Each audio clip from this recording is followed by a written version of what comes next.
Army dress থাকোঁতে মই আকৌ বেলেগকৈ কিয় কিনিব লাগে? কালিলৈ 26 জানুৱাৰী নহয়, এইযোৰকে সৰুকৈ চিলাই আনিলে এইযোৰে পিন্ধিব পৰা হ'ব। মুন্না, এইবোৰ তুমি কি কৰিছা? আৰু এইযোৰ ড্ৰেছ তুমি কিয় গডৰেজৰ পৰা উলিয়ালা? তোমাক কিমানবাৰ ক'ম এইবিলাক কাপোৰ মোৰ সন্মুখলৈ নানিবা বুলি? তুমি প্ৰতিবাৰে একেটা ভুলকে কিয় কৰা? মা, তুমি ইমান খং কিয় কৰিছা? মইনো এনে কি নকৰিবলগীয়া কামটো কৰিলোঁ? পাপাৰ ড্ৰেছযোৰহে উলিয়াইছোঁ। কালিলৈ 26 জানুৱাৰী নহয় জানো? মোৰ লগৰ সকলোৱে এনেকুৱা আৰ্মি ড্ৰেছ পিন্ধি যাম বুলি কৈছে, সেয়ে ভাবিছোঁ মই এইটো ড্ৰেছকে পিন্ধি যাম। না, তোমাৰ লগৰ সকলোৱে পিন্ধিলে বুলিয়েই তুমি পিন্ধিব নোৱাৰিবা নহয়। সকলোৰে লগত তোমাৰটো নিমিলে কেতিয়াও। এই ড্ৰেছটো কেতিয়াও এনেকৈ উলিয়াই নানিবা, কৈছোঁ নহয়। তোমাক মই কেতিয়াও আৰ্মি ড্ৰেছ পিন্ধিবলৈ নিদিওঁ। গতিকে এই ড্ৰেছযোৰ য'ৰ পৰা আনিছিলা ততে আকৌ ভালকৈ থৈ দিয়াগৈ। মা, তুমি এনেকুৱা কিয় কৰা মোৰ লগত? এই ড্ৰেছটো চালেই তুমি মোক ইমান খং কৰা। সদায় সুধিলে তুমি মোৰ প্ৰশ্নৰ উত্তৰৰ পৰা ফালৰি কাটি যোৱা। আজি নহ'ব, ইয়াৰ উত্তৰ মোক তুমি দিবই লাগিব। বোপাই, কি হ'ল অ? কিয় এনেকৈ চিঞৰ বাখৰ কৰিছ? আৰু মাজনী, তুমিনো ল'ৰাটোক এনেকৈ কিয় খং কৰিছা? কিমান কওঁ ল'ৰাটোক এনেকৈ খং নকৰিবাচোন বুলি, কিন্তু তুমি কিয় এনেকৈ খং কৰি থাকা? আচোন আইতা, মায়ে মোক কেনেকৈ খং কৰিছে? মইনো এনে নকৰিবলগীয়া কি কৰিলোঁ বাৰু? কালিলৈ 26 জানুৱাৰী, স্কুলত সকলোৱে আৰ্মি ড্ৰেছ পিন্ধি যাম বুলি কৈছে, সেয়ে মই পাপাৰ আৰ্মি ড্ৰেছযোৰ উলিয়াই চাইছিলোঁহে মাত্ৰ। মায়ে মোক কেনেকৈ খং কৰি আহিছে চোৱাচোন। মুন্না, মায়ে তোমাক এইটো ড্ৰেছ উলিয়াবলৈ মানা কৰে নহয়। এই ড্ৰেছটো দেখিলে মাৰ বুকুখন ফাটি যায় চাগে, সেইবাবে উলিয়াব মানা কৰে। তুমিনো মাৰ কথা নামানি কিয় বাৰে প্ৰতি উলিয়াই থাকা? কিন্তু আইতা, এই ড্ৰেছটোৰ লগত মাৰ এনে কি দুখ জড়িত হৈ আছে? মোক আজি সকলোখিনি খুলি তুমি ক'বই লাগিব। মাৰ যদি ইমানকৈ জানিবলৈ ইচ্ছা গৈছে, ৰ'বা, মই তোমাক সকলোখিনি কথা খুলি ক'ম। কিন্তু মা, একো নহয় মাজনী, ক'বলৈ দিয়া। মুন্নাও এতিয়া দিনে দিনে ডাঙৰ হৈ আহিছে নহয়, গতিকে সিও কিছুমান কথা জনাৰ দৰকাৰ। গতিকে মোক কথাখিনি খুলি ক'বলৈ দিয়া। মই এইবাৰ ছুটীলৈ আহিছোঁ কেইদিনমানৰ বাবে। ভাবিছোঁ এইবাৰে তোমাক মোৰ নিজৰ কৰি লৈ যাওঁ নেকি? মইতো বিচাৰিয়ে আছোঁ তোমাৰ পত্নী হ'বলৈ, আৰু ঘৰতো মোৰ দৰা চাবলৈ আৰম্ভ কৰিছে। গতিকে তুমি সোনকালে ঘৰত গৈ কথাটো কৈ আমাৰ বিয়াখন পাতাই নহ'লে। তোমাৰ কথা মা আৰু দেউতাক অলৰেডি ক'লোৱেই। মা আৰু দেউতাৰ তোমাক বোৱাৰী কৰি নিয়াত অলপো আপত্তি নাই। এতিয়া তোমাৰ মা দেউতাক সুধিবলৈহে আছে কথাটো। ব'লা, আজি এই কথাটো সুধি ক্লিয়াৰ হৈ লওঁ। এনেওতো জানাই আৰু মিলিটাৰী জীৱন, বেছি দিনৰ ছুটি নাপাওঁৱেই, গতিকে সোনকালে বিয়াখন পতাই ভাল হ'ব। ব'লা, মোৰ লগতে যাওঁ আমাৰ ঘৰলৈকে। কি হ'ল? অথনিৰে পৰা এনেকৈ চক পৰা মানুহটোৰ দৰে থিয় হৈ আছে যে? আজি বিয়াৰ প্ৰথম ৰাতি, তোমাৰ মোক ক'বলগীয়া একো কথাই নাই নেকি? তোমাকতো ক'বলৈ মোৰ বহুত কথাই আছে অ', কিন্তু বৰ বেয়া কথা এটা হ'ল। মই তোমাক কিদৰে কওঁ ভাবিয়েই পোৱা নাই। এনে কি কথা ওলালে মুন? যিটো কথা নেকি তুমি মোক ক'বলৈ বেয়া পাইছা? কোৱা মুন। মই ভাবিছিলোঁ তোমাক বিয়া কৰি দুদিনমান ঘৰত থাকিম, কিন্তু অলপ আগতে মেজৰ চাহাবৰ ফোন আহিছিল। অহা কালিলৈ মই আকৌ যাবগৈ লাগিব। এইবোৰ কি কৈছা মুন তুমি? আমাৰ যুগ্ম জীৱনৰ যেন তেনে পাতনি মেলিছিলোহে, আকৌ তোমাৰ কালিলৈ যাবৰ হ'লেই নে? নাকান্দিবা অ', তুমি কান্দিবা বুলিয়েই মই তোমাক কথাষাৰ ক'বলৈ বেয়া পাই আছিলোঁ। আজি বিয়াৰ প্ৰথম দিন, আজিয়েই মোৰ বাবে তোমাৰ চকু পানী ওলাইছে। মোৰ বৰ আনলাকি যেন লাগিছে অ', কিন্তু কি কৰিবা, মিলিটাৰী জীৱন, আমাৰ দেশ ৰক্ষা কৰাটো প্ৰধান কৰ্তব্য। গতিকে আমাৰ প্ৰধান আৰু প্ৰথম কৰ্তব্যটো কৰিবই লাগিব।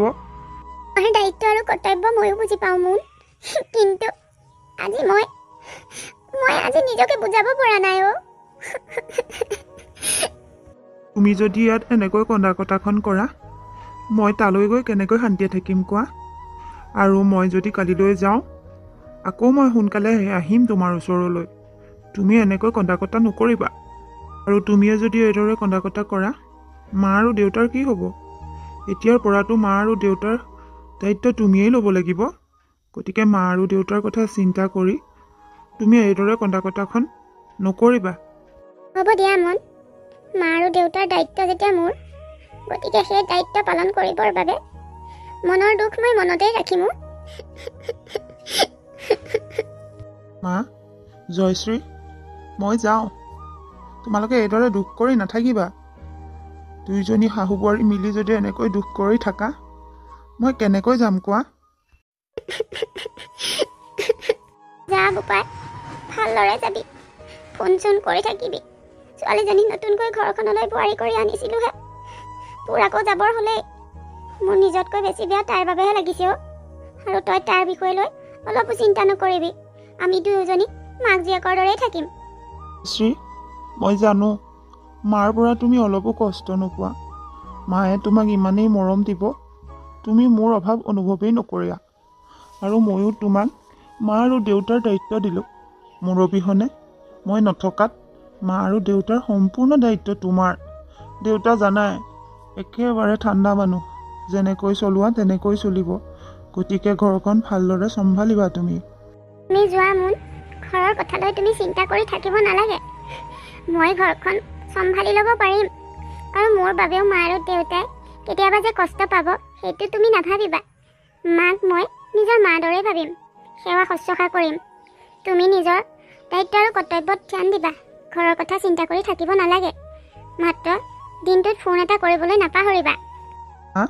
মই পাৰিলে আকৌ সোনকালে আহিম ছুটী লৈ। এতিয়া গৈ থাকোঁ দিয়া। তোমালোকে এনেকৈ মন মাৰি নাথাকিবা। চাকৰি জীৱন যাবই লাগিব, আকৌ আহিম নহয়। হ'ব দে, যা তেতিয়াহ'লে। মাজনী, ইয়াত অকলে অকলে বহি কিনো চিন্তা কৰি আছা? মুনলৈ মনত পৰিছে নেকি তোমাৰ? অঁ মা, আজি মুনলৈ মোৰ বৰকৈ মনত পৰিছে। হ'ব আৰু দিয়া, ইমানকৈ মনত পেলাই থাকিব নালাগে। মুন কালিলৈ পাবহি নহয়। কি? মুন কালিলৈ পাবহি? কিন্তু মইচোন গমেই নাপাওঁ। সি তোমাক জনাবলৈ মানা কৰিছিল, কিবা ছাৰপ্ৰাইজ দিম বুলি কৈছিলে। কিন্তু তুমি দুখ কৰি থকা দেখি মোৰ আৰু সহ্য নহ'লে, সেয়ে তোমাক মই কৈয়ে পেলালোঁ। আপুনি যে আৰু মা ইমান দিনে মোক ক'ব পৰা নাই নেকি?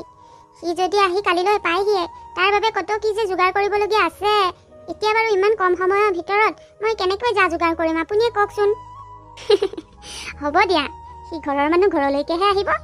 আৰু সি কালি আহি কালিয়ে উভতি নাযায় নহয়, সি থাকিবতো। খুৱাই থাকিবা কিমান কি খুৱাবলৈ মন আছে। এতিয়া এইদৰে মন চন মাৰি আমন জীৱনকে বহি থাকিব নালাগে। কিবা যদি যোগাৰ কৰিব মন আছে কৰাংকৈ যোৱা।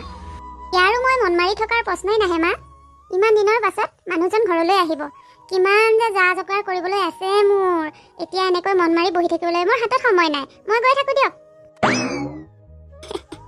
ছোৱালীজনীয়ে কিমান যে ফূৰ্তি পাইছে বিয়াৰ পাছৰে পৰা। আজিহে তাইক এনেকৈ ফূৰ্তি কৰা দেখিছোঁ। এনেকৈ তাই ফূৰ্তি কৰি থাকিলে মোৰো মনটো ভাল লাগে। জয়শ্ৰী, কি হ'ল? মই অহাৰ বাবে তুমি ভাল পোৱা নাই নেকি? এইদৰে মুখখন এপাচি কৰি আছা যে? মই তুমি অহাৰ বাবে বেয়া পোৱা নাই, কিন্তু তোমাক মই বেয়া পাইছোঁ। তুমি যে আহিছা এই খবৰটো তুমি মোক কিয় দিয়া নাছিলা কোৱা? কিমান যে মিছ কৰি আছিলোঁ তোমাক, তুমি কি বুজিবা বাৰু? হয় হয়, তুমিহে মোক মিছ কৰি আছিলা নহয় জানো? মইতো তোমাক পাহৰিয়ে আছিলোঁ। আৰে, তোমাক মই ছাৰপ্ৰাইজ দিবৰ বাবেহে এনেকৈ নোকোৱাকৈ আহিছিলোঁ। আৰু হ'ব, এতিয়া এনেকৈ ঘৰৰ পদূলিৰ মূৰতে মোৰ লগত ফেপেৰি পাতিব নালাগে। থকাকৈ আহিছা নহয়, পাছে পৰেও মোৰ লগত ফেপেৰি পাতি থাকিবা। এতিয়া ব'লা ভিতৰলৈ ব'লা, মা আৰু দেউতা ৰখি আছে নহয় তোমাৰ বাবে। ব'লা ব'লা।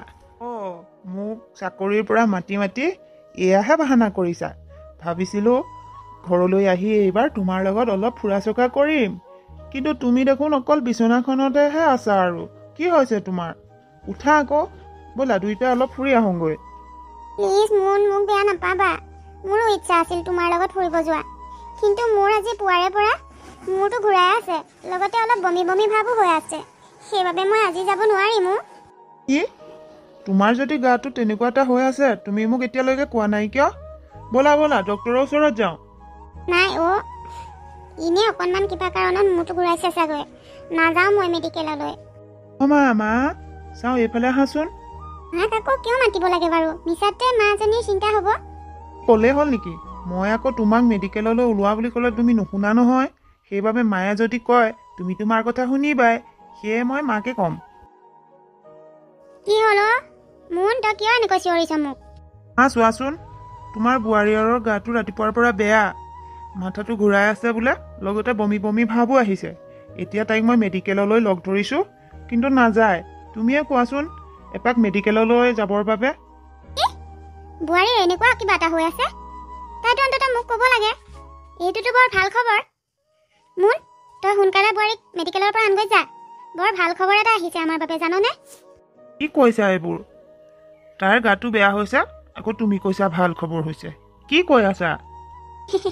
আচলতে তই বাপেক হ'বলৈ ওলাইছ। এইখিনি জয়শ্ৰীৰ মাক হোৱাৰ লক্ষণ। গতিকে যা যা, তাইক এবাৰ মেডিকেলৰ পৰা আনগৈ। কি কোৱা তুমি? মই দেউতা হ'ব ওলাইছোঁ? ঐ শুনিছানে নাই মায়ে কি কৈছে? এতিয়াতো তুমি মেডিকেল যাবই লাগিব। উঠা উঠা, ৰেডি হোৱা। হ'ব দিয়া, মই ৰেডি হওঁগৈ। অ' মা, আপুনি মোক মাতিছিলে? অ' মাজনী, তোমাৰ লগত কথা এটা আলোচনা কৰিম বুলিহে মাতিছিলোঁ। কি কথা আনো কওকচোন? মানে মুনে কৈছিলে সি আৰু এসপ্তাহমানৰ পাছতে আকৌ ছুটিটো কেঞ্চেল কৰি উভতি যাওঁগৈ বুলি। কাৰণ তোমাৰ এনেকুৱা অৱস্থা, একেবাৰে শেষৰ অৱস্থাখনতহে তাক তোমাৰ ওচৰত বেছি প্ৰয়োজন হ'ব। এতিয়াই যদি ইয়াত বেছি দিন ছুটি লৈ সি বহি দিয়ে, সেইকণ সময়লৈ কিজানি ছুটি নাপায়েই বা। সেইটোকে চিন্তা কৰি সি সেইটো কথা কৈছিলে। কিন্তু তোমাক ক'বলৈ সি সাহসেই কৰা নাই। মোকে ক'বলৈ ক'লে। এতিয়া তুমি বা কি কোৱা? এইটো কথা ময়ো নভবাকৈ থকা নাই। ঘৰৰ পৰা মায়েও কৈছে, প্ৰথম অৱস্থাতকৈ শেষৰ অৱস্থাখনতহে বোলে গিৰিয়েকটোৰ ওচৰত থাকিলে ভাল। আৰু এনেও সি যদি সেইকণ সময়ত মোৰ কাষত থাকে, মই বহুত সাহস পাম। গতিকে সি যদি ছুটিটো কেঞ্চেল কৰি যাব বিচাৰিছে, তাত মই অলপো বাধা নিদিওঁ। জানো নহয়, আমাৰ মাজনীয়ে বহুত বুজা পৰা ছোৱালী। তুমি কথাষাৰ তাক আজিয়ে কৈ দিবা। মই কম জানো? সিটো আপোনাকহে কৈছিলে। আপুনিয়ে কোৱা হ'লে ভাল আছিল। একো নহয়, মোক কোৱা আৰু তাক কোৱানো কি পাৰ্থক্যটো থাকিলে? তুমিয়ে কৈ দিবা, আৰু তোমাৰ মুখেৰে শুনিলে সি ভালো পাব দিয়াচোন। তুমি মনত দুখ পোৱা বুলিহে সি ক'বলৈ বেয়া পাই আছিলা। আজি তুমি তাক কৈ দিবা ভালকৈ। হ'ব মা, মই তেতিয়াহ'লে আজিয়ে কৈ দিম বাৰু। এতিয়া মই যাওঁ দিয়ক, পাকঘৰত কাম কেইটামান আছিলে। ৰ'বা, পাকঘৰত কি কাম কৰিবলৈ যোৱা? একো কৰিব নালাগে। এইটো অৱস্থাত ৰেষ্টত থকাটো বহুত দৰকাৰী হয়। যোৱা, তুমি ৰুমলৈ গৈ ৰেষ্ট কৰাগৈ। পাকঘৰত কি কাম আছে মই কৰিম সকলো। কিন্তু আপুনি? কোনো কিন্তু নাই। এইটো অৱস্থাত মই তোমাক কাম কৰিবলৈ দিব নোৱাৰোঁ নহয়। যোৱা, ভিতৰলৈ যোৱা। বৰ সোনকালে 9টা মাহ পাৰ হৈ গ'লো। পাত্তাই নাপালোঁ কেনিনো পাৰ হ'ল। আমাৰ আৰু ঘৰলৈ নতুন আলহী অহাৰ সময় হৈয়ে গ'ল। ডক্টৰে 26 জানুৱাৰীৰ দিনা ডেট দিছে। এতিয়া মাজনীয়ে মুনলৈ ফোন কৰি কথাটো ক'লেনে নাই বা জানো। তাক আগতীয়াকৈ ক'লেহে সি সময়লৈ ছুটিটো ল'বগৈ পাৰিব। তাই ক'লেও নক'লেও ময়ে ল'ৰাটোলৈ ফোন এটা কৰি কথাটো কৈ দিওঁ। হেল্ল' মুন, কি কৰিছ? ভালনে তোৰ? অঁ মা, মই ঠিকে আছোঁ। তোমালোকৰ ভালনে? অঁ, আমাৰ ভালেই। পিছে মাজনীয়ে তোক কথাটো কৈছেনে নাই? এই 26 জানুৱাৰীৰ দিনা ডেট দিছে নহয়। তই পাৰিলে অলপ দুদিনমান আগতীয়াকৈ ছুটিটো লৈ ল আৰু। মা, তাই মোক কালি ফোন কৰি কথাটো কৈছে। ময়ো ছুটি এপ্লাই কৰিমেই আৰু। তোমালোকে চিন্তা নকৰিবা, মই সময়মতে ঘৰত পাই যামগৈ। অঁ, তই আহি পালেহিহে ভাল লাগিব দেচোন।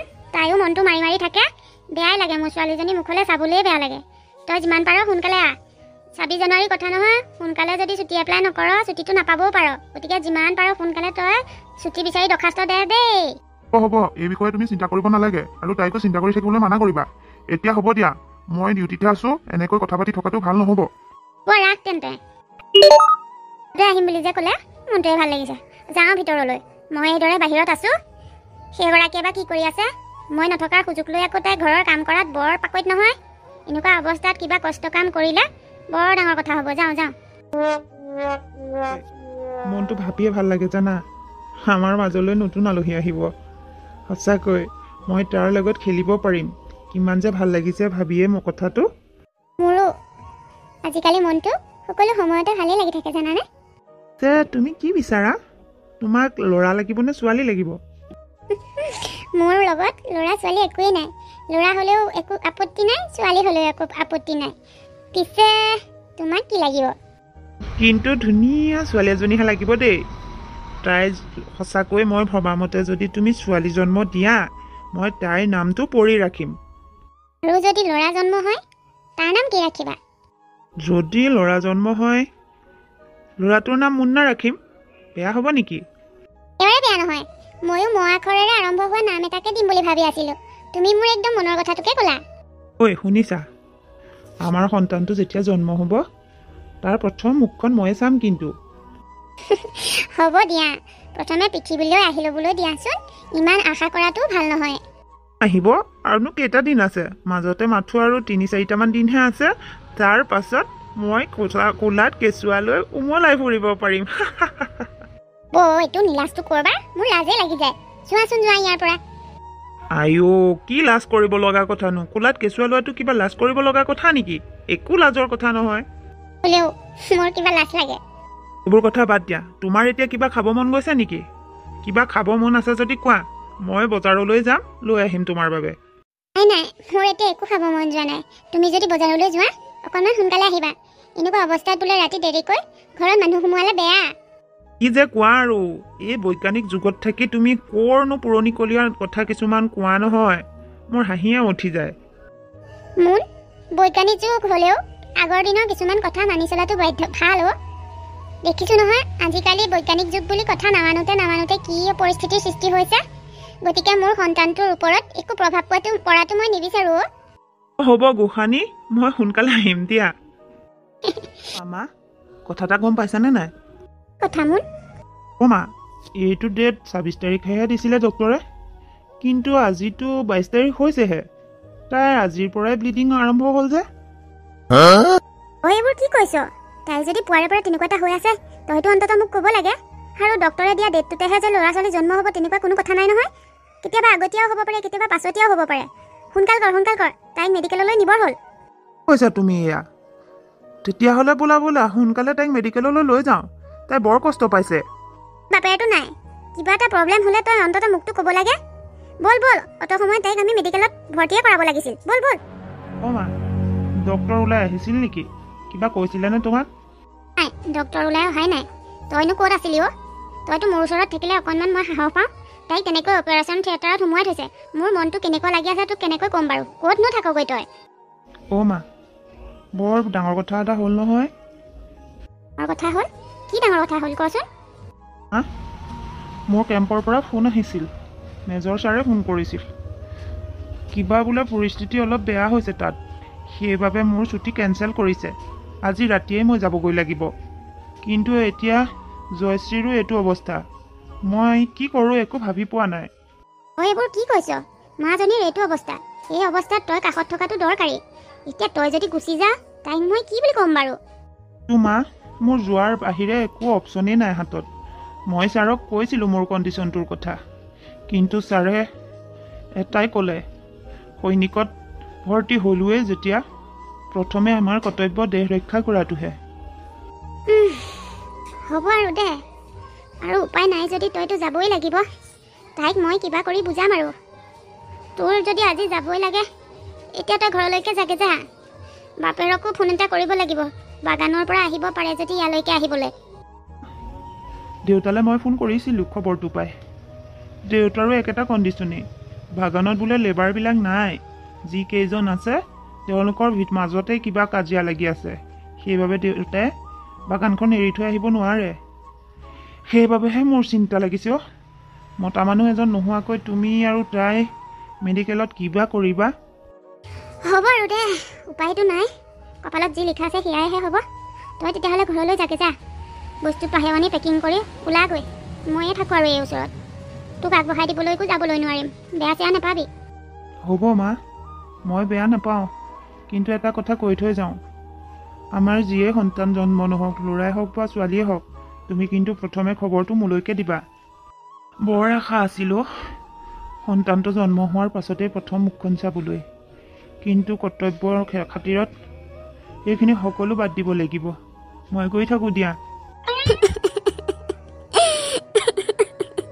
মই এতিয়া অকলে কি কৰিম বাৰু? বোৱাৰীজনীকো বাৰু মই কি বুলি ক'ম? তাইৰ এইটো অৱস্থাটো, গিৰিয়েকটো তাইৰ কাষত থাকিব পৰা নাই। মাইকী মানুহৰ এইকণ জন্ম মৃত্যুৰ যুদ্ধ। কি কৰিম মই বাৰু? আইও মোৰ নাতিটো একেবাৰে মুনৰ দৰে হ'ল মুখখন। আইও দেহি, মুন নাই নেকি? সিহে প্ৰথমে সন্তানটোৰ মুখখন চাম বুলি কৈছিলে। এতিয়ালৈকে সি কেবিনলৈকে অহা নাই যে। মই ল'ৰা সন্তান জন্ম দিয়াৰ বাবে সি বেয়া পাইছে নেকি মা? সেইবাবে সি কেবিনলৈ অহা নাই নেকি? কি যে কোৱা আৰু তুমি? মাক বাপেকৰ মনত ল'ৰা ছোৱালী বুলি একো ভেদভাৱ নাথাকে, বুজিলা? সি ল'ৰা হোৱাৰ বাবে বেয়া পোৱা নাই। আচলতে কি মা? আচলতে বুলি কৈ ৰৈ গ'ল যে, কি কওকচোন? আচলতে বোৱাৰী, তালৈ ফোন আহিলে। তাহাঁতৰ শিবিৰত বোলে পৰিস্থিতি ভাল নহয়, সেইবাবে তাৰ ছুটি কেঞ্চেল কৰি দিলে আৰু সি কালি ৰাতিয়েই যাবগৈ লগা হ'ল। কি কৈছে মা আপুনি এয়া? মোৰ এইটো অৱস্থাত সি মোক এৰি গুচি গ'ল। মোৰ কথা বাৰু নাভাবিলে, কিন্তু সন্তানটোলৈ তাৰ এবাৰো মনত নপৰিলেনে? সন্তানটোৰ মুখখন চাই যাবলৈকো সি ৰ'ব নোৱাৰিলেনে? তাৰ ডিউটিটো আৰু দেশখনে ডাঙৰ হ'ল। কিয় যে সৈনিকৰ পত্নী হৈছিলো মই। সেই সৈনিকৰ পত্নী হোৱাৰ বাবে মোৰ সুখেই হওক বা দুখেই হওক, কোনো পৰিস্থিতিতে মই মোৰ পতিৰ, মোৰ মানুহজনৰ সংস্পৰ্শ নাপাওঁ। মই বৰ দুৰ্ভগীয়া। কি কৈছা এইবোৰ তুমি? তুমি জানা নহয়, এজন সৈনিকৰ বাবে নিজৰ দেশখন মাকৰ দৰে, তাৰ পাছতহে বাকীবিলাক। আৰু সিটো যেতিয়াৰ পৰা চাকৰি কৰিছে, তাৰ চাকৰি জীৱনত প্ৰথম আৰু প্ৰধান লক্ষ্য হ'ল তাৰ দায়িত্ব আৰু কৰ্তব্য। তুমি এজন সৈনিকৰ পত্নী হিচাপে গৌৰৱহে কৰিব লাগে। আৰু এইটো অৱস্থাত তুমি এনেকৈ কন্দা কটা কৰাটো ভাল নহয়, বুজিছা? এতিয়া এইটো অৱস্থাত কন্দা কটা কৰিলে তোমাৰ বাবে বেয়া হ'ব। গতিকে কন্দা কটা বন্ধ কৰা। সি তাত পৰিস্থিতিত খাম কাটিলে আকৌ আহিব, তেতিয়া সি সন্তানটোৰ মুখখন চাব। সিও বাপেকি হোৱা নাই জানো? তাৰ মনটোহে জানিছে কেনেকৈ এৰি থৈ গৈছে তোমাক এইটো অৱস্থাত। সি মোক কথাষাৰ কওঁতে তাৰ মুখখনকে চাবলৈ মোৰ বেয়া লাগিছিল। লেও মা, সি যাবৰ সময়ত তাৰ মুখখনো মই এপাক দেখিবলৈ নাপালোঁ। তাৰ মুখখন দেখা হ'লেও অলপ হ'লেও মনটো ভাল লাগিলহেঁতেন মোৰ। হ'ব, এতিয়া কন্দা কটা বন্ধ কৰা। এনেকৈ কন্দা কটা কৰি থকা দেখিলে ডক্তৰে তোমাৰ লগতে মোকো গালি পাৰিব। আৰু চোৱাচোন কণমানিটো কেনেকৈ আছে, অকণমান তাকো তোমাৰ ওচৰতে শুৱাই লোৱা। নাকান্দিবা, মায়ে ল'ব নহয় তোমাক, নাকান্দিবা দেই। চোৱাচোন চোৱা, ইয়াৰো ভোক লাগিছে, কিবা অলপ খুৱাই দিয়া হোৱা। তুমি কন্দা কটাখন কৰি নাথাকিবা এতিয়া, কেঁচুৱাটো উমলোৱা। এয়া কি? এয়া কেনেকৈ সম্ভৱ? মই এইবোৰ টিভি স্ক্ৰীণত কি দেখিছোঁ? নাই, এইটো কেতিয়াও হ'ব নোৱাৰে। নাই। অ' মা, চাওঁ এইফালে আহকচোন। কি হ'ল অ'? কিয় এনেকৈ চিঞৰিছানো? মই নাতিটো খুৱাই আছিলোঁ, তোমাৰ চিঞৰতে মানে লৰালৰিকৈ আহিছোঁ। কি হ'ল কোৱাচোন? সকলো শেষ হৈ গ'ল মা, শেষ হৈ গ'ল। কি হ'ল তোমাৰ? কথা নাই বতা নাই এনেকৈ কান্দিছা যে, কি হ'ল কোৱাচোন? মা, এওঁলোক থকা কেম্পটোত বোলে কৰবাৰ উগ্ৰপন্থীয়ে বোমা বিস্ফোৰণ কৰালে। কেম্পত থকা সকলো কেইজন মেলতৰীয়ে থিতাতে পুৰি ভস্ম হৈ গ'ল।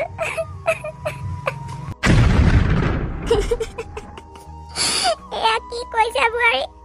এয়া কি কৈছা? মোনে আমাক এৰি যাব নোৱাৰে। মই একো মিছা কোৱা নাই।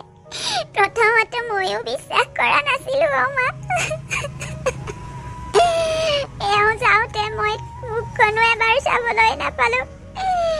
আমাৰ সন্তানটোৰ মুখখন চাবলৈ তেওঁৰ যে কিমান হেঁপাহ আছিলে, সন্তানটোক লৈ কিমান যে কল্পনা জল্পনা কৰিছিলে, সকলোখিনি শেষ হৈ গ'ল। নাই, এতিয়াৰ পৰা মই এই সৈনিক জাতিটোকে ঘৃণা কৰিম। এই সৈনিকৰ বাবে, সৈনিকৰ জীৱন হোৱাৰ বাবে মোৰ অকালতে শিৰৰ সেন্দুৰখিনি মচি পেলাবলগীয়া হৈছে। মই কেতিয়াও আমাৰ ঘৰত সৈনিকৰ নাম ওলাবলৈ নিদিওঁ। নাই, নহ'ব।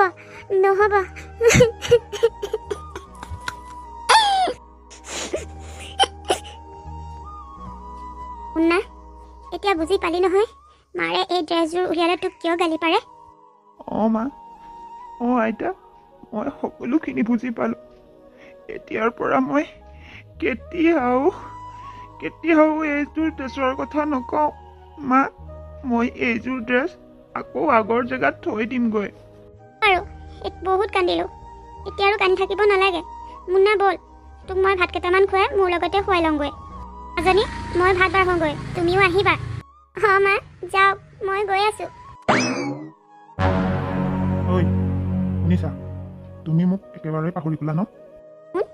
কি কৈছা তুমি এইবোৰ? ইমান বছৰে তোমাৰ স্মৃতিকে বুকুত বান্ধি জীয়াই আছোঁ। এনেকুৱা এটা সময় নাই যিকণ সময়ত মোৰ তোমালৈ মনত নপৰাকৈ থাকে। ইয়াৰ পাছতো তুমি মোক কিয় তেনেকৈ কৈছা? নক'ম, কিয় নক'ম কোৱা? তোমাক মই আগতেই কৈছিলোঁ, আমাৰ যদি ল'ৰা সন্তান জন্ম হয় তেতিয়াহ'লে তাক মোৰ দৰে বনাম। কিন্তু তুমিচোন তাক মোৰ ড্ৰেছযোৰ চুবলৈও নিদিয়া। তুমি ইমান স্বাৰ্থপৰ হ'বা বুলি মই ভবাই নাছিলোঁ।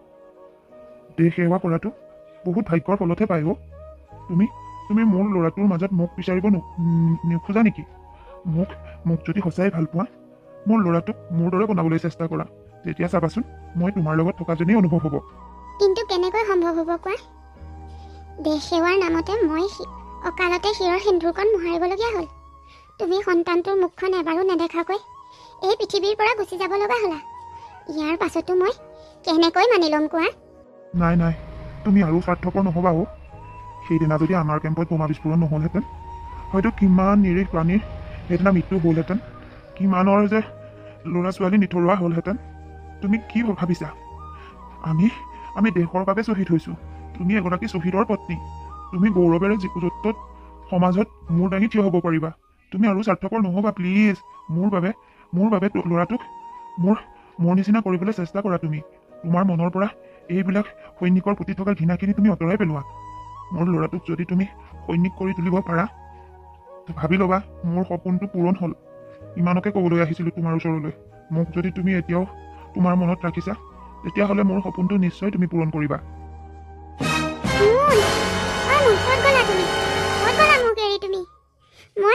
মই তোমাক এতিয়াও আগৰ দৰেই ভাল পাওঁ। সঁচাকৈ মই স্বাৰ্থপৰ হৈ গৈছিলোঁ। মই দেশৰ বাকীবিলাক মানুহৰ কথা পাহৰিয়েই গৈছিলোঁ। মই সঁচাকৈ স্বাৰ্থপৰ হৈছিলোঁ। কিন্তু ইমান দিনে কৰি অহা ভুল মই সোনকালে শুধৰণি কৰিম। চিন্তা নকৰিবা। তোমাক মই কথা দিলোঁ, তোমাৰ সপোন মই পূৰণ কৰিম। আমাৰ ল'ৰাটোক তোমাৰ দৰে এজন দেশৰ ভাল সৈনিক হিচাপে মই গঢ়ি তুলিম। মই তোমাক কথা দিলোঁ। ককা, আইতা, আমি স্কুললৈ যাওঁ দেই।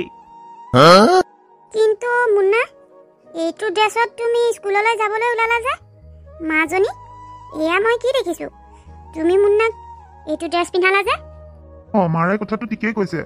আজি তুমি বাবাটোক এনেকৈ এজন সৈনিকৰ ড্ৰেছত উলিয়াই ল'লা যে স্কুললৈ, কি কথা? দেউতা, আচলতে মই ইমান দিনে যি কৰি আছিলোঁ সেয়া মোৰ ভুল কৰি আছিলোঁ। দেৰিকৈ হ'লেও মই কৰি থকা ভুলখিনি মই বুজি পাইছোঁ। সেয়ে এতিয়াৰ পৰা মোৰ ভুলখিনি শুধৰাবলৈ মই চেষ্টা কৰিম। মুনৰ শেষ সপোনটো মই পূৰণ কৰিবলৈ চেষ্টা কৰিম। মুনৰ শেষ সপোন মানে কি ক'ব খুজিছা তুমি? ক্ষমা কৰিব, ইমান দিনে মই আপোনালোকৰ পৰা এটা কথা লুকুৱাই থৈছিলোঁ। মুনৰ এটা ডাঙৰ সপোন আছিল। আমাৰ যদি ল'ৰা সন্তান জন্ম হয়, তেতিয়াহ'লে সেই সন্তানটোক মুনৰ দৰে এজন সৈনিক কৰি গঢ়ি তোলাৰ সপোন আছিল। কিন্তু মই সৈনিকৰ প্ৰতি ঘৃণাৰ ভাৱ লোৱাৰ বাবে সেই কথাষাৰ আপোনালোকৰ পৰা লুকুৱাই থৈছিলোঁ। কিন্তু এতিয়া মই উপলব্ধি কৰিছোঁ মই বৰ ডাঙৰ ভুল কৰি আছিলোঁ। কিন্তু মই কথা দিছোঁ, মই মুন্নাক মুনৰ দৰে এজন সৈনিক কৰি তুলিম। দিয়া মাজনী, দেৰিকৈ হ'লেও ভুলৰ কথাটো লৈ উপলব্ধি যে কৰিছা, এয়াই ডাঙৰ কথা। এতিয়া যোৱা, ২৬ জানুৱাৰী পতাকা উত্তোলন কৰিবলৈ সময় সাৰিয়ে যাব নহয়। ল'ৰাটোক সোনকালে লৈ যোৱা। মাজনী, মাৰে ঠিকেই কৈছে। ভুল কৰাতকৈ উপলব্ধি কৰাটোহে ডাঙৰ কথা। যোৱা, তুমি ভুল কৰিলা বুলি আমি ধৰি নাথাকো নহয়। মানুহৰ ভুল হৈ যায়। এতিয়া যোৱা। মই সঁচাকৈ বহুত ভাগ্যৱান আপোনালোকৰ দৰে মা দেউতা এজন পাইছোঁ। হ'ব দিয়ক, আহি কথা পাতিম। আমি এতিয়া গৈ থাকোঁ।